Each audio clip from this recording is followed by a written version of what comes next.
Let me introduce our speaker today, Lord Michael Hastings. If I were to read his whole list of things he's done, it would be a speech by itself. But I'll just take a few things that he is known for. He's the KPMG International Global Head of Corporate Citizenship. He was previously the BBC's Head of Public Affairs, and then the first Head of Corporate Responsibility at the BBC. He's the second Chancellor of Regent's University in London, and in the year 2005, Your Excellency, he was awarded the peerage. That's how he had got the name Lord Hastings, and now serves in the United Kingdom's House of Lords. If I go beyond that, I might start saying things, but there's a long list. Your Excellency, let me thank Lord Hastings for coming back from last year. It's not easy to get him out of his busy schedules, and when we asked him if he could come back, he was gracious, and now he's here. Welcome to speak to us again, Lord Hastings.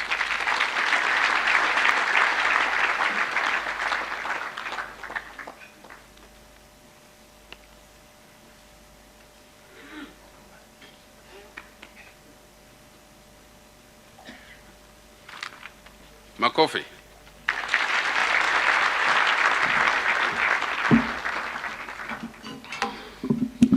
Well, very good morning to all of you, and thank you for having me back again with you. It's a huge treat to be back in Kenya, and I noticed there's a big theme around singing at this prayer breakfast.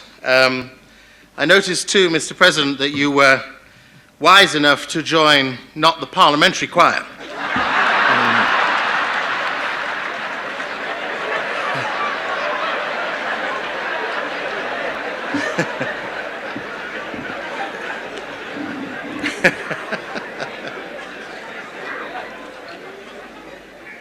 I also noticed that in their first song they call themselves Wretched, but that is what's in Amazing Grace. So,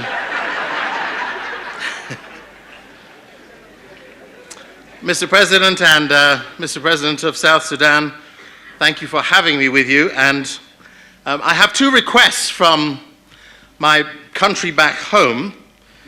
You might have noticed we have a little political turbulence at the moment, and we're just wondering if you have a spare Prime Minister around. We could...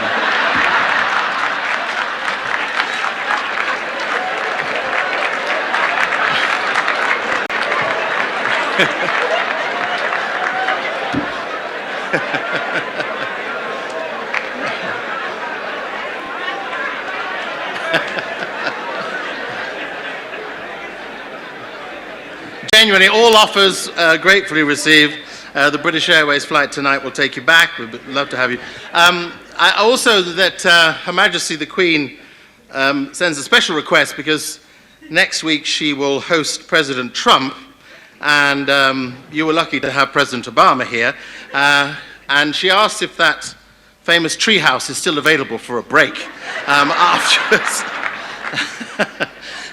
She'd be very keen on it. Two small pieces of gratitude. Kenya has led the world in dealing with single-use plastics. And you were the first country to make it illegal to have plastic bags, and also now 36 other countries in this continent have followed you, and the world is looking to eradicate single-use plastics. So thank you for that leadership. It has set the tone for the world. And you also gave us Peter Tabichi, the 37-year-old Franciscan friar. This year he won the Global Teacher Prize. And at his remarkable age as a science teacher, he demonstrated really what the art of teaching is all about. It is the sacrifice of individuals for the greater good of another generation. Thank you. Before I begin my remarks, I just want to make a comment to the Kenyan rugby team, who I realize were over there. I hear some of them are in London, and they don't need to sweat that much, given that England loses everything at cricket, football, rugby. You'll be fine. We will follow you. I'm sure some of you noticed, because you have brilliant night skies here in Kenya, that on the 10th of April this year, the world saw for the first time what a black hole looks like. A wonderful young PhD student, the 29-year-old Kate Bowman. Kate Bowman, who had been working at the Massachusetts Institute of Technology for 6 years from the age of 23, had finally managed, working closely with 200 researchers and literally a galaxy of scientists, captured an image from 55 million light years away, the image of a black hole. That image was literally scanned around the world. And within seconds, the world saw what scientists have wondered whether it was ever conceivable to capture. What does a black hole look like? Or we might theorize about what's in it is the end of something. But many scientists said this was a dream come true, a secret moment, sweet, for a long time in the making, a life-changing moment of history. Science has finally shifted our knowledge and given us a new paradigm. But the woman who applied herself for 6 years to work hard said this was her passion: coming up with ways to see and measure things that are invisible. Coming up with ways to see the invisible. We live in such a tangible world. Governments are meant to be about delivery, and nations look for the fulfillment of promises. But let me guide you towards the intangibles, the invisibles. Let me encourage you with 7 vital invisibles. Number 1, optimism is invisible, but it's so tangible when you see it. Number 2, generosity is invisible, but it is absolutely impactful. Number 3, purpose. Our own purpose is invisible, but it's very evident when you don't have one. Number 4, values are absolutely invisible, but fundamental. The greatest modern investor in the world, Warren Buffett, famously said, when I recruit people, he said, I look for 3 things: intelligence, enthusiasm, and integrity. And if you don't have the last one, I'm not interested in the first 2. God is invisible, but with faith we see him. Truth is invisible, but it is the rock on which a solid foundation for a nation and life is built. And forgiveness is invisible, but without it, there is no liberty in life at all. I had a remarkable experience in January sitting next to a Turkish Muslim lady. We were in the snow hills of Davos in Switzerland, and we were sitting talking together about some research that she's completed. She holds a senior position in Barclays Bank, responsible for emerging markets. And she shared with me the work that she had done on the Artemission in Ephesus, the world's longest bank, held for 800 years in authority and position, held in Ephesus, which is now in modern Turkey, from the 7th century BC to AD 400. She produced a major article for the Financial Times in London in August last year. Her inquiries into this famous Artemision bank tell us something very important about how we think about nation building.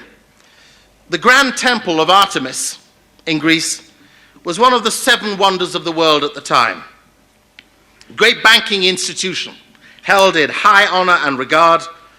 And the starting point of this great bank, its 800-year history, was its proximity to wealth, combined with a banking culture that blended trust with fear, because this bank knew that it was based in a holy sanctuary, and you mess with the gods at your peril. The Artemision began as a deposit, a center of wealth deposits for those who came through the city, knowing that the city's temple god was there to be honored and respected. This was no annual event where people would turn out and just say prayers and sing songs. This was a recognition that in day-to-day life, God was watching. So in her research, she said there were 3 fundamental things about the strength of this famous Artemision bank.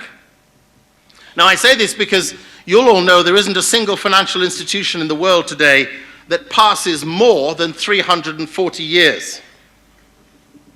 So to get to 800 years was a remarkable miracle.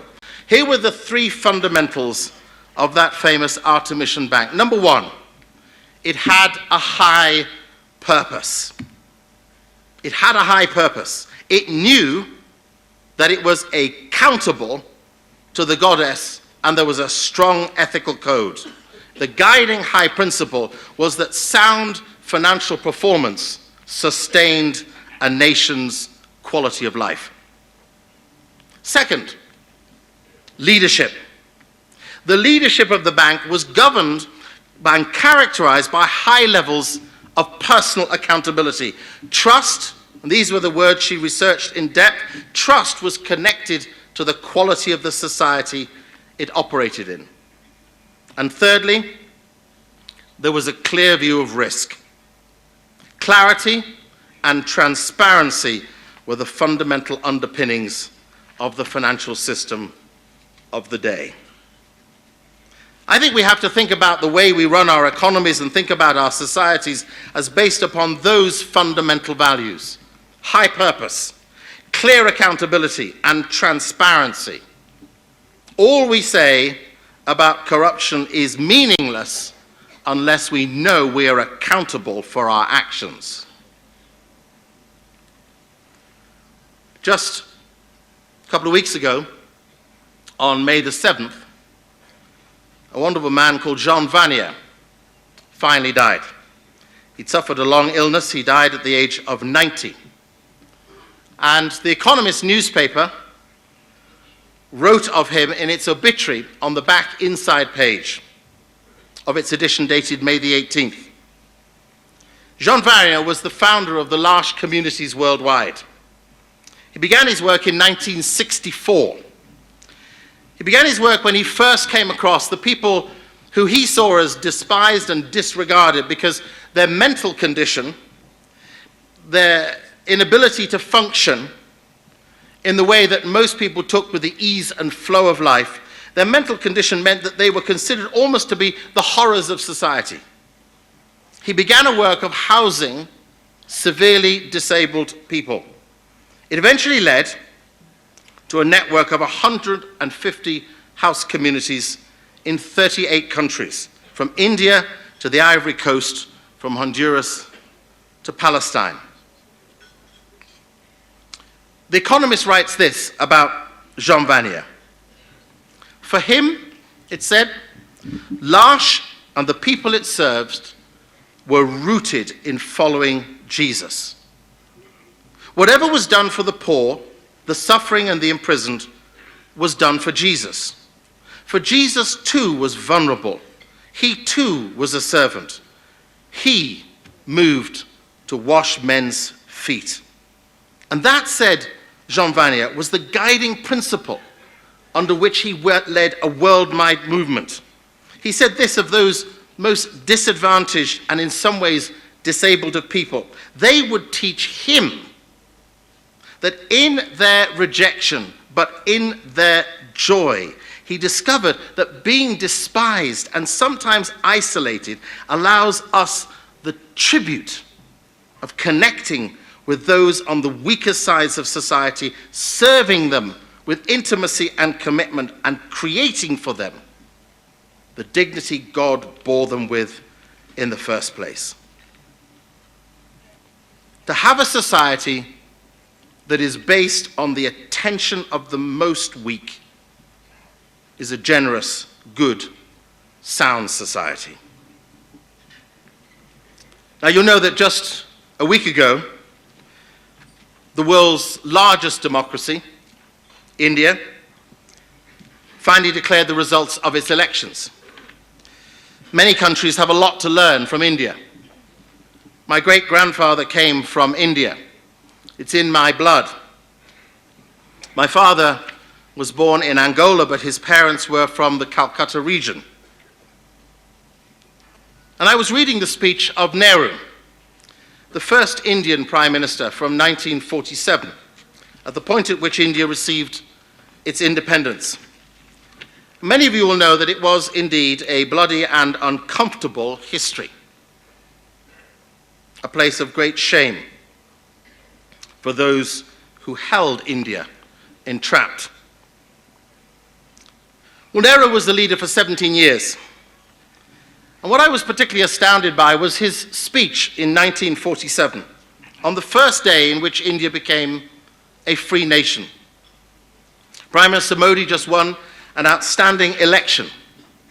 Very interesting that, again, in The Economist's reflection of the qualities of Prime Minister Modi, they said this about him: it isn't just his charisma which has caused his vote to accelerate so significantly in this 1.2 billion people nation, the biggest democracy on earth, a top 10 economy in the world, at a point at which, for many of us, we can remember a history where India was seen as just a land place of the despised and the poor, but now it is a place of economy and liberty and freedom, of enterprise and thought.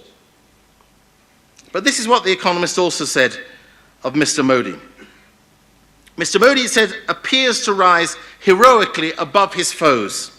He becomes a vessel for dreams, not only of national glory, but also of individual dignity. He involves his followers in a story that promises a happy ending. Now, I know many of you are jockeying for the elections in 2022.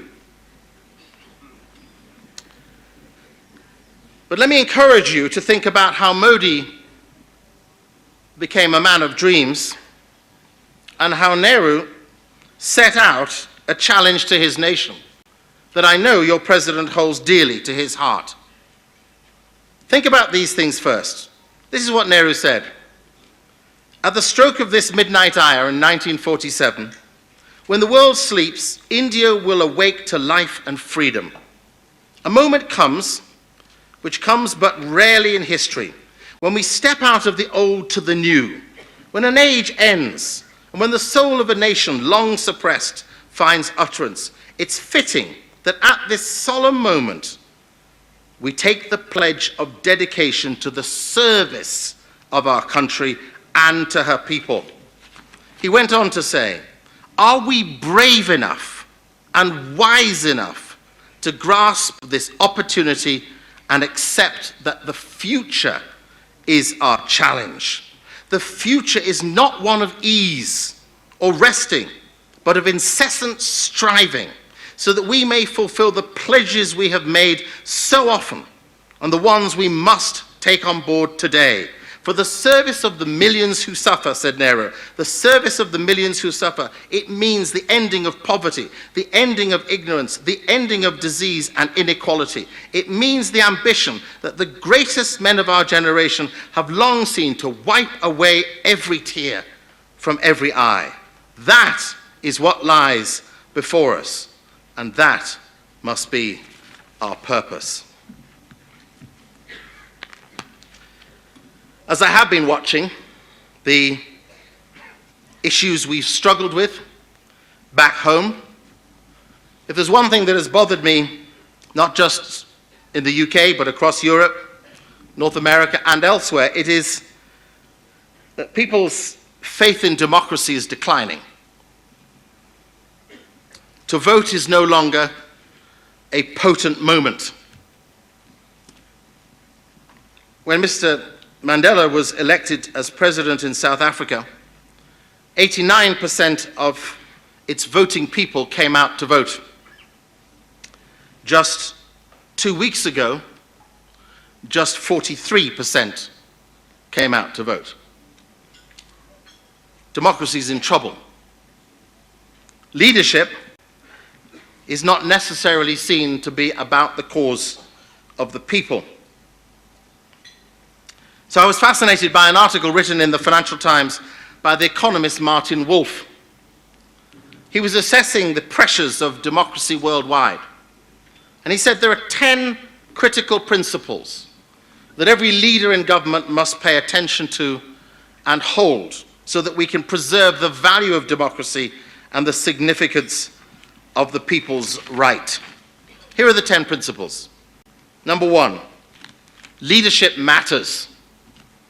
The quality of those who lead is not in their ability to wow the crowd, but it is in their characters and in the essence and quality of their hearts. Generosity, commitment, sacrifice, and service. Second, competence matters. Competence matters because when we promise, we must meet the promise.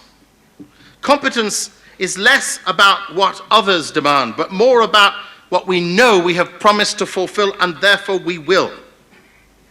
Thirdly, citizenship matters. A democracy, says Wolf, is a community of citizens. All of us have that fundamental role to play in building a nation's prosperity and its prospects. It is not for the elite alone. It is for all of us in every corner to grab the challenge. Fourth, inclusion matters. Just like John Vanier, we cannot leave aside those who are disabled or disregarded. It matters that everyone is included and we break the inequality bound that afflicts our nations. Fifth, economy and its reform matters. For without reform, without fair taxes, and these are his comments, without a sound economic fabric, in the end, we only disadvantage the poor more. Sixth, local matters. Because things that matter to people in their neighborhood must matter to people in power and privilege. Seven, public service matters.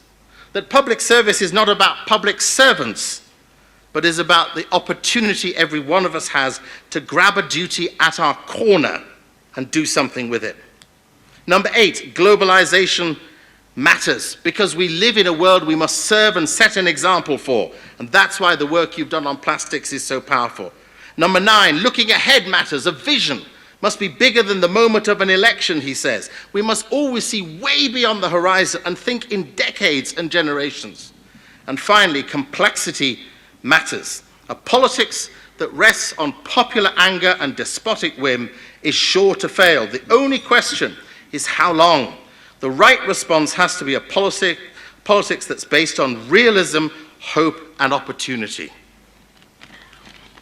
So as you think about that future, as you prepare yourselves, some of you, for the prospects of the years ahead, please reflect instead not on the opportunity for self, but the chance to make a nation brilliant and its people boundless.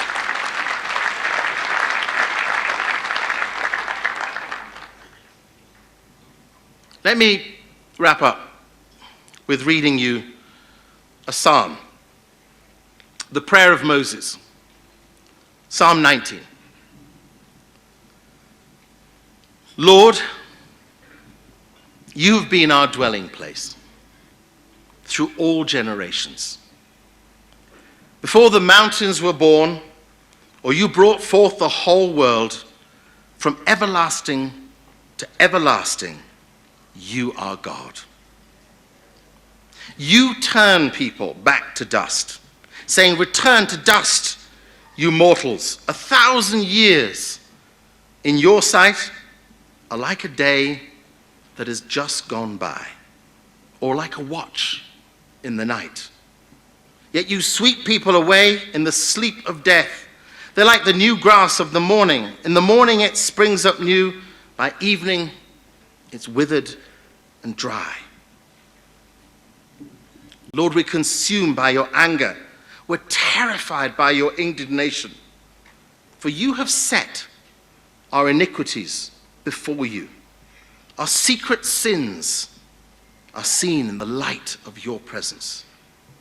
All our days pass away under your wrath. We finish our years with a moan. Our days may come to 70 or 80 if strength endures, yet the best of them are but trouble and sorrow. They quickly pass and we fly away. If only we knew the power of your anger. Your wrath is as great as the fear that is your due. Teach us to number our days so that we may gain a heart of wisdom. Satisfy us in the morning with your unfailing love, that we may sing for joy and be glad of all of our days. Make us glad for as many days as you have afflicted us, for as many years as we have seen trouble. May the favor of the Lord our God rest on us. Establish the work of our hands for us. Yes, Lord, establish the work of our hands.